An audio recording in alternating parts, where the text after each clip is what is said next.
Assalomu alaykum. Qurilish va uy-joy kommunal xo'jaligi sohasida nazorat qilish inspeksiyasi axborot xizmati 2025-yil davomida ko'p kvartirali uy-joy fondini boshqarish va saqlash ishlari nazorati bo'yicha amalga oshirilgan ishlar xususida axborot beradi. Hududiy inspeksiyalar tomonidan 2025-yil davomida 24671 ta ko'p kvartirali uylarning texnik holati o'rganib chiqildi.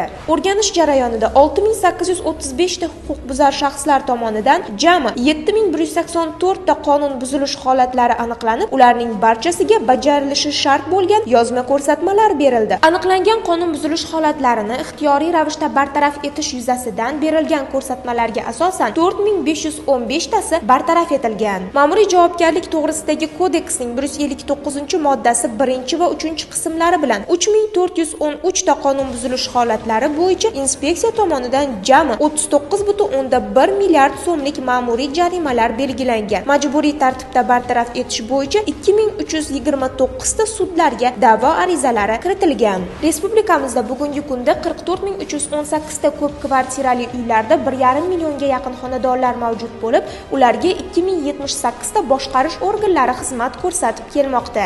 Inspeksiya tomonidan o'tgan 2025-yil davomida 7000 ga yaqin ko'p kvartirali uylarga xizmat ko'rsatuvchi 822 ta boshqarish organlarining faoliyati yuzasidan nazorat va profilaktik tadbirlar o'tkazilgan. O'tkazilgan o'rganishlar jarayonida 488 ta boshqarish organlarida boshqarish qoidalariga rioya etilmaganligi aniqlanib, barcha boshqaruv organlari mansabdor shaxslariga nisbatan 2,3 milliard so'm miqdorda ma'muriy jarimalar qo'llanilgan.